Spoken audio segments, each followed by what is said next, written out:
गलातियों अध्याय 6 कटाई और बुवाई, एक गलती में आगे निकल गया। यूहन्ना 3:16 के बारे में क्या? परमेश्वर के इस्राएल कौन हैं? तो शुरू करने से पहले आइए हम ये सुनिश्चित कर लें कि हम कैसे बचाए जा सकते हैं। विश्वासी उसकी आत्मा को मुफ्त उपहार के रूप में प्राप्त करते हैं, क्योंकि यदि एक मनुष्य के अपराध के कारण आदम हुआ तो एक और के द्वारा मृत्यु ने उससे भी अधिक राज्य किया। जो लोग अनुग्रह और धार्मिकता का दान बहुतायत से पाते हैं, वे एक यीशु मसीह के द्वारा जीवन में राज्य करेंगे। अतः मृत्यु का राज्य हो गया। यह इसलिए आया क्योंकि आदम ने पाप किया और अपना पाप दूसरों पर डाल दिया। लेकिन हम इस जीवन में एक यीशु मसीह के द्वारा शासन कर सकते हैं, यदि उसका आत्मा हमारे पास है और हमने उसकी धार्मिकता का दान प्राप्त किया है।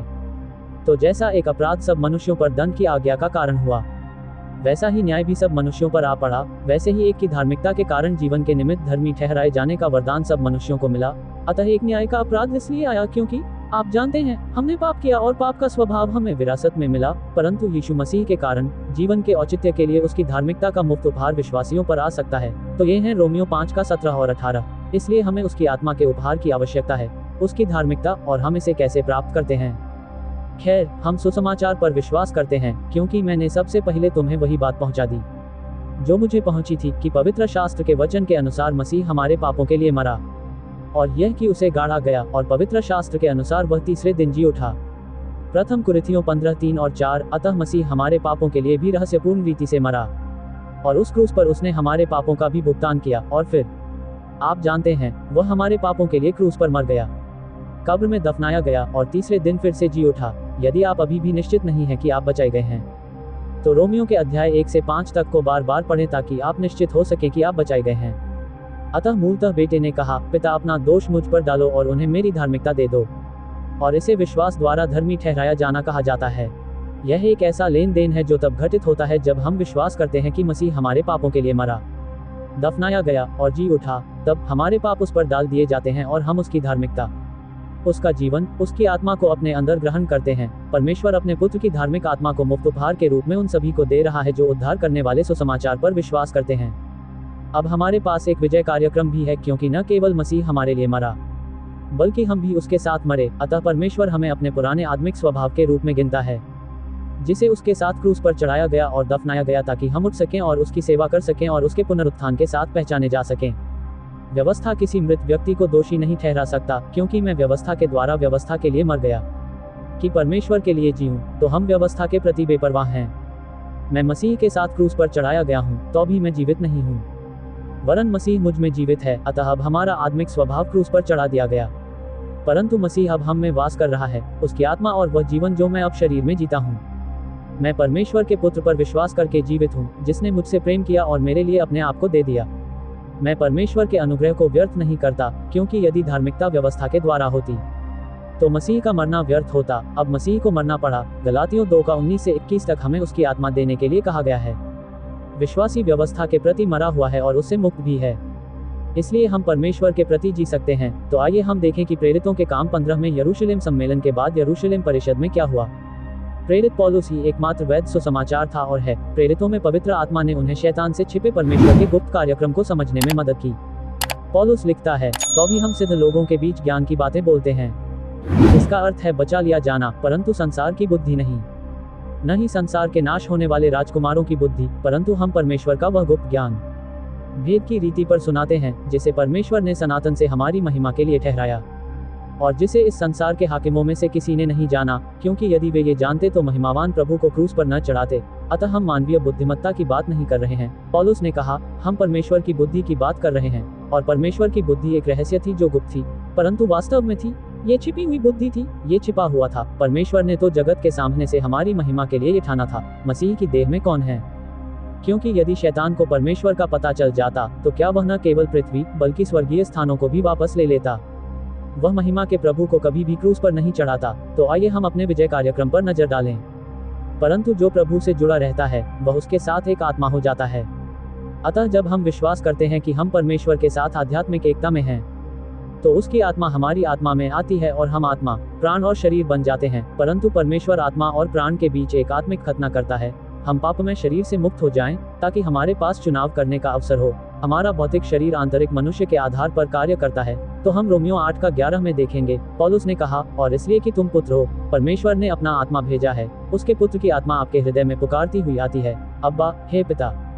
अतः हमारे हृदय में पुत्र की आत्मा है, और हमें ये जानना, मानना और स्वीकार करना होगा कि परमेश्वर हमारे विषय में जो कहता है वह सत्य है।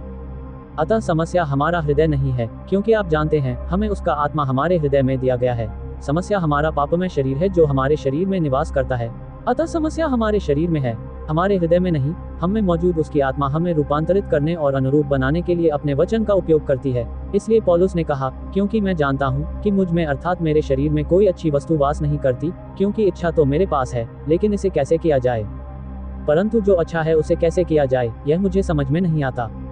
रोमियो 7:18। इसलिए पौलुस वह कार्य नहीं कर सका जो वह अपनी देह में रहते हुए करना चाहता था। अतः हम परमेश्वर की सेवा कैसे कर सकते हैं, इसका उत्तर रोमियो 6:8 में दिया गया है। हमारे जीवन में पाप की शक्ति टूट जाती है जब हम जीवन की नवीनता में चलते हैं, न कि हमारे जीवन में और न ही अनुग्रह के अधीन उसके जीवन में, न कि व्यवस्था के अधीन। इसलिए हमें उनके निर्देशों का पालन करना होगा। हमारा शरीर कमजोर है और हमें जीवित रहते हुए मसीह के जीवन की आवश्यकता है। हम अब पाप में नहीं हैं, परंतु पाप अभी भी हमारे अंदर है। हम इसे नहीं कह सकते हैं, क्योंकि हम परमेश्वर के वचन पर विश्वास रखते हुए चलते हैं।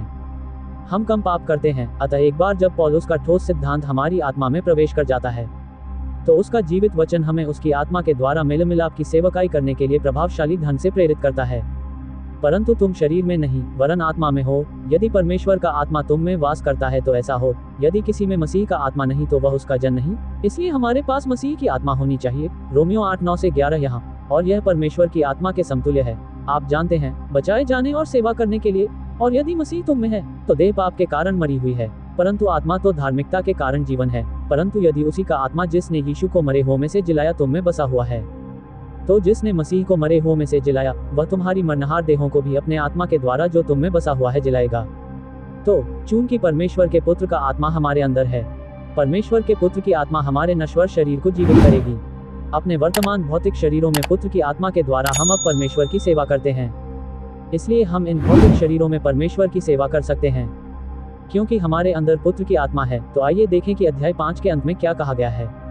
क्योंकि गलातियों में पाई जाने वाली वही गलती आज विश्वासियों में भी प्रचलित है, और जो मसीह के हैं उन्होंने शरीर को उसकी लालसाओं और अभिलाषाओं समेत क्रूस पर चढ़ा दिया है।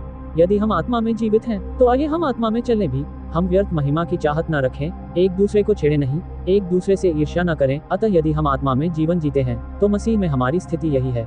आइए हम भी आत्मा में चलें, यही हमारा अभ्यास है। इसलिए हम परमेश्वर के वचन पर विश्वास करके चलेंगे, क्योंकि हम व्यर्थ की महिमा नहीं करना चाहेंगे जो इस शरीर में अभिलेख रखने का काम है। और पौलुस व्यर्थ गौरव और क्रूस पर गौरव करने के बीच अंतर बताने जा रहा है। इसलिए यहूदी धर्म अपनाने वालों को बाहर निकाल दिया जाना चाहिए। गलातियों के लोग यहूदी धर्म अपनाने वालों से मोहित हो गए थे, जो पौलुस के निर्देशों को इस्राएल के व्यवस्था के साथ मिला रहे थे। चलो शुरू करें। अध्याय 6। हे भाइयों, यदि कोई मनुष्य किसी अपराध में पकड़ा जाए तो तुम जो आत्मिक हो नम्रता के साथ ऐसे को संभालो। तो यहाँ गलती व्यवस्था के तहत हो रही है, इजराइल का व्यवस्था, और जो लोग आध्यात्मिक हैं वे पौलीन विश्वासी हैं। उन्हें उन लोगों को पुनः स्थापित करना चाहिए या उनकी सहायता करने का प्रयास करना चाहिए जो अनुग्रह को छोड़कर नम्रता के साथ व्यवस्था के अधीन हो गए हैं। अपने विषय में भी सचेत रहो कि कहीं तुम भी परीक्षा में न पड़ो। इसलिए हमें सावधान रहना होगा कि इस प्रक्रिया में हम व्यवस्थावादी न बन जाएं। एक दूसरे के भार उठाओ और इस प्रकार मसीह की व्यवस्था को पूरी करो। अतः मसीह का नियम यह है कि हम दूसरों के साथ वैसा ही व्यवहार करें जैसा हम चाहते हैं कि हमारे साथ किया जाए, तथा उनसे प्रेम करें तथा एक दूसरे से प्रेम करें। तो हम दूसरों की मदद करने की कोशिश करेंगे और उनकी परवाह करेंगे, क्योंकि यदि कोई मनुष्य अपने आप को कुछ समझता है जबकि वह कुछ भी नहीं है, तो वह अपने आप को धोखा देता है। अतः हम मसीह के बिना कुछ भी नहीं हैं। परंतु हर एक मनुष्य अपने ही काम को जांच ले, तब उसे अपने ही विषय में आनंद होगा, दूसरे के विषय में नहीं। अतः हम जो सोचते और करते हैं उसके लिए हम स्वयं जिम्मेदार हैं, क्योंकि हर एक आदमी को अपना बोझ स्वयं उठाना होगा। यह मसीह के न्याय आसन पर होगा।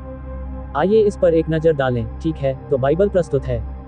भविष्यवाणी, रहस्य, भविष्यवाणी, और हम रहस्य के दौर में रह रहे हैं, जो कि यह पीला हिस्सा है। अतः जब यूहन्ना बपतिस्मा देने वाले ने यीशु मसीह का परिचय दिया तो वे 3.5 साल तक यहाँ रहे, और फिर उन्हें क्रूस पर चढ़ा दिया गया, और फिर उसे दफना दिया गया, और तीसरे दिन वह फिर से जी उठा, और फिर वह 40 दिनों तक यहाँ रहे और उन सभी लोगों को प्रोत्साहित किया जो यूहन्ना बपतिस्मा देने वाले और प्रभु यीशु मसीह की सेवकाई के दौरान बचाए गए थे।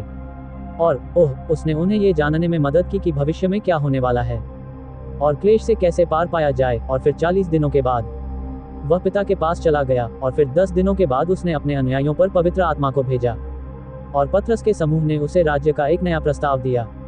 और फिर 1 साल बाद पतरस के समूह के एक सदस्य स्टीफन को पत्थरवाह कर दिया गया क्योंकि धार्मिक नेता नहीं चाहते थे कि यीशु मसीहा बने। और यही इसराइल का पतन था। फिर प्रेरितों के 9वें अध्याय में यीशु मसीह तरसुस के शाऊल के सामने प्रकट हुए, जिसे पौलुस के नाम से भी जाना जाता है, और उसे बचाया तथा उसे एक नई सेवकाई दी ताकि अनुग्रह के प्रबंध के दौरान खोए हुए अन्य जातियों को बचाया जा सके, ताकि वे सीधे यीशु मसीह पर विश्वास कर सकें और उसकी आत्मा को प्राप्त कर सकें। और जब वे ऐसा करते हैं तो वे मसीह की देह में बचाए गए अन्य जाति बन जाते हैं और मसीह का ये शरीर अब यीशु मसीह के एक और प्रकटन द्वारा स्वर्गारोहित किए जाने की प्रतीक्षा कर रहा है। और हम मसीह के इन 2 प्रकटनों के बीच रह रहे हैं तो के दौरान। परंतु अब सुसमाचार की सच्चाई यह है कि परमेश्वर रहस्य से अन्य जातियों को बचा रहा है। हमें अपने सिद्धांत पर अडिग रहना चाहिए, इसी प्रकार हम आत्मा का फल पा सकते हैं। हमें ये जानना चाहिए कि हम इन दोनों के बीच रह रहे हैं, यीशु मसीह का रहस्यपूर्ण रूप से प्रकट होना और हमारे निर्देश रोमियो द्वारा फिलेमोन को लिखे गए हैं। अनुग्रह का प्रावधान इसमें समाहित है, इसलिए हमें स्वयं को व्यवस्था के अधीन नहीं रखना चाहिए और न ही किसी भी पक्ष में इस्राएल के निर्देशों का पालन करना चाहिए। ठीक है, तो हम स्वर्गारोहण के बाद मसीह के न्याय आसन के पास जाएंगे, जहां हमारी उन्नति के लिए हमारा मूल्यांकन किया जाएगा। बाइबल की कितनी बातों को हमने सही तरह से समझा और हमारी सेवा को किस प्रकार विभाजित किया। क्या हमने परमेश्वर की सेवा उस तरह से की जिस तरह से वह चाहता था? और क्या हम अपने दुख में उसकी इच्छा पूरी करते हैं? क्या हम कष्ट सहने के लिए तैयार थे और इससे बाहर निकलने, दूसरों को बचाने में मदद करने और सत्य का ज्ञान प्राप्त करने का प्रयास कर रहे थे? अतः एक क्रूस के द्वारा मसीह ने 2 समूहों को बचाया और उनमें अपना आत्मा डाल दिया। इसलिए उसने अपना आत्मा पतरस के समूह में डाल दिया दूसरे अंक में। लेकिन प्रेरितों के अध्याय 15 में पतरस के समूह को रोक दिया गया। अतः हमारे स्वर्गारोहण के बाद पतरस के समूह के अधिक लोग क्लेश के दौरान, अर्थात 7 वर्षों के क्लेश के दौरान बचाए जाएंगे। और फिर जब मसीह अपने दूसरे आगमन पर प्रकट होगा तो वह पृथ्वी पर अपना राज्य स्थापित करेगा और इस्राएल अन्य जातियों को बचाने में सहायता करेगा, क्योंकि वे याजकों का राज्य होंगे। और अभी परमेश्वर अन्य जातियों को बचा रहा है, खोए हुए अन्य जातियों को। एक बार जब वे विश्वास करते हैं और परमेश्वर के पुत्र की आत्मा को प्राप्त करते हैं तो वे मसीह के शरीर में चले जाते हैं, क्योंकि तुम में से जितनों ने मसीह में बपतिस्मा लिया है और मसीह के साथ अपनी पहचान बना ली है और मसीह को पहन लिया है। अब न तो कोई यहूदी रहा और न यूनानी, मेरा मतलब ग्रीक से है, जिसका अर्थ है गैर यहूदी, न तो कोई बंधन है न ही कोई मुक्त, वहाँ न तो कोई नर है न ही कोई मादा, क्योंकि तुम सब मसीह यीशु में एक हो। अतः मसीह के शरीर में प्रत्येक व्यक्ति में आत्मा है और वे एक ही स्तर पर हैं। आप जानते हैं कि मसीह की देह में इस्राएल अन्य जातियों से ऊपर नहीं है। अब पौलुस ने वही बात कही जो मैंने अभी गलातियों 3:13 में समझाई थी। मसीह ने स्वयं हमारे लिए श्रापित बनकर हमें व्यवस्था के श्राप से छुड़ाया, क्योंकि लिखा है कि जो कोई काट पर लटकाया जाता है वह श्रापित है, ताकि अब्राहम की आशीषें अन्य जातियों पर यीशु मसीह के द्वारा पहुंचे, ताकि हम विश्वास के द्वारा प्रतिज्ञा की हुई आत्मा को प्राप्त करें। अतः अब्राहम की आशीषें अब अन्य जातियों पर भी आ सकती हैं, जो विश्वास के द्वारा आत्मा की प्रतिज्ञा है। कब? जब वे विश्वास करते हैं। क्योंकि पौलुस क्या कर रहा है? परमेश्वर रहस्य से अन्य जातियों को बचा रहा है। रहस्य ये था कि अनुग्रह के वितरण के दौरान परमेश्वर स्वर्ग में रहने के लिए एक और समूह का गठन करेगा। अतः परमेश्वर अब सभी अन्य जातियों को उद्धार का अवसर दे रहा है। ठीक है, और हम इसे रोमियो 11 में पुनः देखेंगे। पौलुस ने यही कहा। ध्यान दें कि पौलुस ने कितनी बार अन्य जातियों का उल्लेख किया है। तो क्या वे ठोकर खाकर गिर पड़े? वह इजराइल है। अतः इस्राएल क्रूस पर ठोकर खा गया, परंतु वे गिरे नहीं।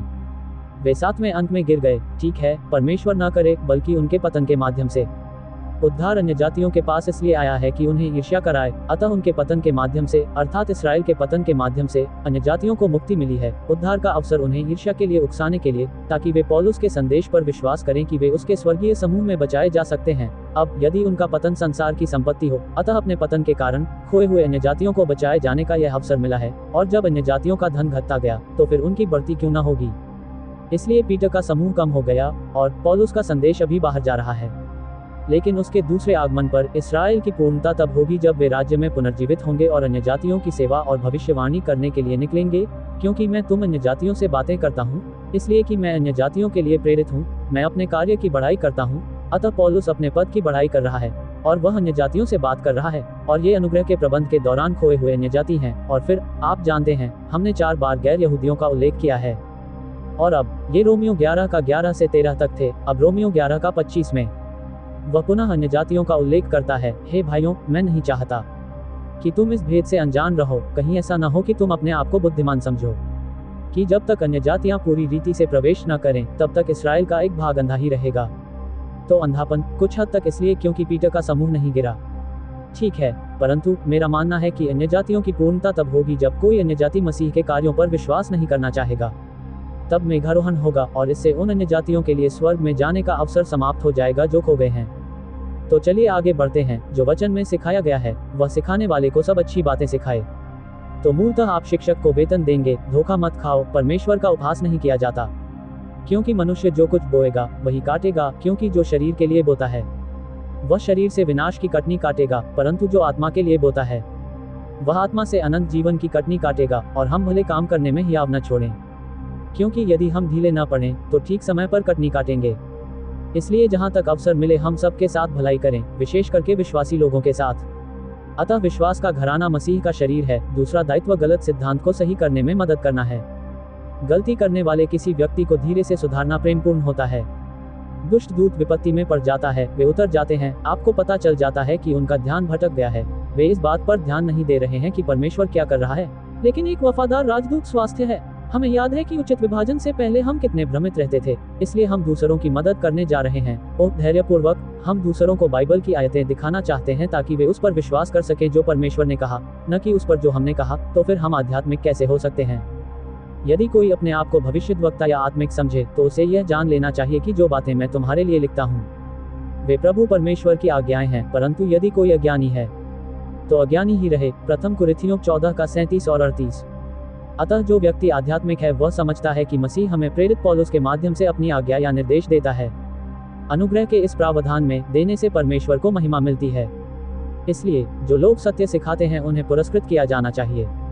हमें किसी भी प्रकार की मदद की आवश्यकता नहीं है सिवाय इसके कि आप जानते हैं, हम धन्य हैं जब आप हमारी पुस्तकें खरीदते हैं और अमेज़न पर उनकी समीक्षा लिखते हैं। इसी प्रकार विश्वास भी प्रेम से कार्य करता है। अतः हमारा विश्वास दूसरों की सहायता करने के लिए प्रेम से कार्य करता है। गलातियों के लोग आत्मिक खतरे में थे। मसीह ने व्यवस्था का पालन किया और फिर हमें व्यवस्था से छुड़ाने के लिए हमारे स्थान पर श्राप बन गया, ताकि हम उसकी आत्मा की सामर्थ्य से जीवन जी सकें। हालांकि गलातियों ने फिर भी व्यवस्था के अनुसार जीने की कोशिश की। विश्वासी मसीह के साथ आत्मिक एकता के द्वारा ईश्वरीय बनता है, न कि शरीर में धार्मिक प्रयास के द्वारा। इस प्रकार वह प्रभु से जुड़कर एक आत्मा बन गया। प्रथम कुरिन्थियों 6 का 17 स्वप्रयत्न से किए गए व्यवस्था के काम भ्रष्टता लाते हैं, वे बेकार हैं और उनका कोई शाश्वत मूल्य नहीं है। परंतु जो आत्मा के अनुसार चलते हैं वे अनंत मूल्य का फल उत्पन्न करते हैं। हम मसीह के न्याय आसन पर प्रतिफल पाते हैं, अनंत काल के लिए एक नौकरी।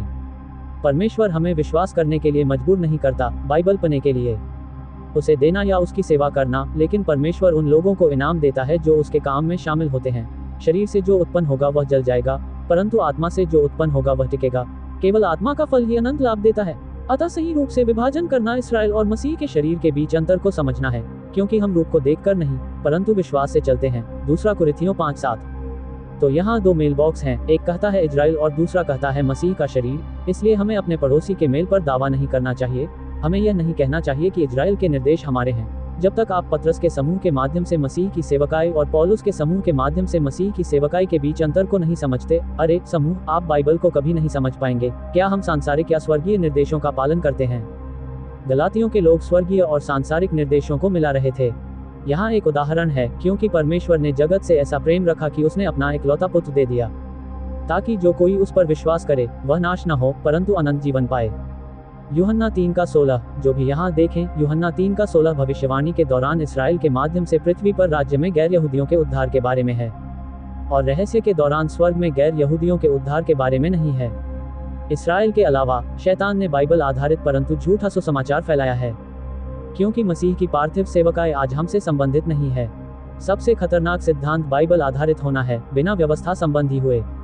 मसीह की पृथ्वी पर की गई सेवकाई में कुछ भी गलत नहीं है, परंतु परमेश्वर अभी जो कर रहा है वह वैसा नहीं है। प्रेरितों के काम 15, गलातियों 2 में यरूशलेम परिषद के बाद एकमात्र वैध सुसमाचार पौलुस का था और अन्य लोगों का कहना था कि जो कोई इसके अलावा कुछ भी प्रचार करता है वह शापित होना चाहिए। हम इजराइल के कार्यक्रम के अंतर्गत नहीं हैं, हम प्रदर्शन आधारित स्वीकृति प्रणाली के अंतर्गत नहीं हैं। परमेश्वर अब पौलुस के माध्यम से बोल रहा है, हम अनुग्रह के अधीन हैं। तो चलिए आगे बढ़ते हैं। क्या तुम देखते हो कि मैंने अपने हाथ से तुम्हें कितना बड़ा पत्र लिखा है? पौलुस की आंखों में परेशानी थी और उसके अक्षर बड़े थे। जितने लोग शरीर में अच्छा प्रदर्शन करना चाहते थे वे तुम्हें केवल खतना कराने के लिए दबाव डालते हैं। ऐसा न हो कि वे मसीह के क्रूस के कारण सताए जाएं, तो आप जानते हैं कि उन्हें खतना कराने के लिए मजबूर किया जा सकता है, क्योंकि अगर वे ऐसा नहीं करेंगे तो उन्हें उत्पीड़न सहना पड़ेगा। और आप जानते हैं, वे सोचते हैं कि वे सही कर रहे हैं, क्योंकि वे जो खतना किए हुए हैं, वे स्वयं तो व्यवस्था को नहीं मानते, परंतु तुम्हारा खतना कराना चाहते हैं, ताकि तुम्हारी देह पर घमंड करें। तो आप जानते हैं, वे चमड़ी की गिनती कर सकते हैं और वे इसमें गौरव महसूस कर सकते हैं। इसलिए पौलुस ने कहा, हे भाइयों, यदि मैं अब तक खतने का प्रचार करता हूँ, तो यदि पौलुस अब तक प्रचार करता, तो तुम्हें खतना कराना चाहिए। मैं फिर भी क्यों सताहट सहता हूँ? तो क्या क्रूस का अपराध समाप्त हो गया? गलातियों 5:11। अतः क्रूस का अपराध यह है कि यीशु मसीह ने 100% उद्धार किया, मुक्ति दिया और हमें 100% बचाए रखने का वादा आदम के किसी भी पतित पुत्र द्वारा व्यवस्था का पालन नहीं किया जा सकता था। केवल मसीह द्वारा धार्मिक अनुष्ठान शारीरिक रूप से एक निष्पक्ष प्रदर्शन है। ये यहूदी रीति रिवाज हैं, वहाँ है, वे एक बाह्य भौतिक क्रिया हैं। जब कोई खतना या जल बपतिस्मा कर रहा होता है, तो हम जानते हैं कि वे रहस्य को नहीं समझते हैं। परंतु परमेश्वर न करे कि मैं हमारे प्रभु यीशु मसीह के क्रूस को छोड़ और किसी बात का घमंड करूं, जिसके द्वारा संसार मेरी दृष्टि में और मैं संसार की दृष्टि में क्रूस पर चढ़ाया गया हूं। अतः संसार पौलुस के लिए मर चुका है, और पौलुस संसार के लिए मर चुका है, और पौलुस यीशु मसीह के क्रूस पर महिमा करना चाहता है, अपनी देह पर नहीं। अतः पहले अध्याय में उसने कहा, जिसने अपने आप को हमारे पापों के लिए दे दिया, कि हमें वर्तमान से छुड़ा सके। परमेश्वर और हमारे पिता की इच्छा के अनुसार इस वर्तमान बुरी दुनिया को नष्ट करो। गलातियों 1:4। अतः हम वर्तमान में एक बुरे संसार में रह रहे हैं, तथा ऐसे लोगों से घिरे हुए हैं जिनमें परमेश्वर के पुत्र की आत्मा नहीं है, और यह एक पतित दुनिया है, क्योंकि परमेश्वर ने इसे अभी तक अच्छा नहीं बनाया है। चर्च को संसार को नरक में जाने लायक बेहतर स्थान बनाने के लिए नहीं बुलाया गया है, हमें पापियों को इस वर्तमान बुरे संसार से बचाने के लिए बुलाया गया है। तो फिर प्रेम का सबसे महान कार्य क्या है? यह उनका प्रदर्शन है, हमारा नहीं। ये क्रूस पर शैतान के लिए शह और मात थी। यीशु मसीह ने अपना लहू बहाया ताकि हम उसकी आत्मा प्राप्त कर सकें और नई सृष्टि बन सकें। पौलुस यीशु मसीह द्वारा क्रूस पर किए गए कार्यों पर गौरव करता है, न कि मनुष्य के देह में किए गए कार्यों पर। यीशु मसीह ने न केवल हमारे पाप के ऋण को पूरी तरह से चुका दिया है, बल्कि हमें अपना जीवन, अपना प्रकाश, अपने निर्देश दिए हैं ताकि हम इस वर्तमान बुरे संसार में सही जीवन जी सकें। हम अत्यंत पापी, स्वार्थी, शैतान के गुलाम थे, फिर भी हमारे प्रति उसका प्रेम अतुलनीय था। इसलिए हम अपना जीवन परमेश्वर और दूसरों की सेवा में व्यतीत करने जा रहे हैं। ये नियम, जैसा कि हम आगे देखेंगे, क्रूस की महिमा करना है, क्योंकि यीशु मसीह में, क्योंकि मसीह यीशु में न खतना कुछ काम का है और न खतना रिहत, परंतु नई सृष्टि। इसलिए इससे कोई फर्क नहीं पड़ता कि आप खतना कराते हैं या नहीं। महत्वपूर्ण यह है कि क्या आप एक नए प्राणी हैं, क्या आपके अंदर उसकी आत्मा है या नहीं, और क्या आप नियुक्त हैं। यदि आपके पास उसकी आत्मा है, तो आप मसीह के शरीर में रखे गए हैं। और जितने लोग इस नियम के अनुसार चलते हैं, क्रूस पर महिमा करें, उन पर और परमेश्वर के इस्राएल पर शांति और दया हो। तो फिर परमेश्वर का इस्राएल क्या है? हम 1 मिनट में इस पर गौर करेंगे। अब से कोई मुझे परेशान न करे, क्योंकि मैं अपने शरीर में प्रभु यीशु के निशानों को लिए फिरता हूँ। कोई यह न कहे कि मैं जो करता हूँ उस पर गर्व करता हूँ। तुम्हें पता है, क्योंकि मेरे पास इसे साबित करने के लिए निशान हैं। हे भाइयों, हमारे प्रभु यीशु मसीह का अनुग्रह तुम्हारी आत्मा के साथ रहे। आमीन। तो उसने गलातियों अध्याय 6 को बंद कर दिया। पौलुस ने कुरिन्थियों 11:24 में कहा कि यहूदियों में से 5 बार मैंने उनको ग्रहण किया, 40 धारियों ने एक को बचाया। ये 295 कोड़े हैं, क्योंकि वह ये कहने के लिए लोकप्रिय नहीं थे कि मसीह के शरीर के लिए निर्देशों में खतना करना शामिल नहीं है। कोई भी झूठा सेवक ये नहीं कह सकता था कि मसीह और उसकी कलीसिया के प्रति प्रेम के कारण उन्होंने पौलुस के समान कष्ट सहे। वह मसीह की एक देह का एक प्रेरित है, इसलिए एक नए प्राणी में परमेश्वर के पुत्र की आत्मा है। अनुग्रह से परमेश्वर हमें अपनी आत्मा देता है, अपने पुत्र की आत्मा देता है। अब जब हम बच गए हैं तो हमें क्या करना चाहिए? स्वयं के लिए मरने के लिए तैयार रहें और मसीह को हमारे शरीर का उपयोग करने की अनुमति दें।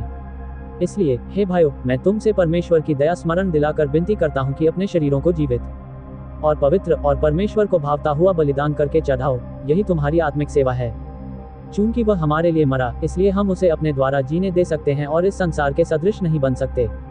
तुम्हें पता है, इस संसार में जो कुछ हो रहा है उसका हिस्सा मत बनो, बल्कि अपने मन के नवीकरण के द्वारा परिवर्तित हो जाओ। अपनी बाइबल को सही ढंग से विभाजित करके पढ़ने के द्वारा परिवर्तित हो जाओ, ताकि तुम परमेश्वर की अच्छी, स्वीकार्य और सिद्ध इच्छा को प्रमाणित कर सको। परमेश्वर हमें अपना जीवन देता है और उसका जीवन हमारे द्वारा जीवित रहना चाहता है। जब हम उसके वचन में अपने मनों को नया करते हैं, ये हमारे बारे में नहीं है, यह उसके बारे में है। तो फिर परमेश्वर की इच्छा क्या है?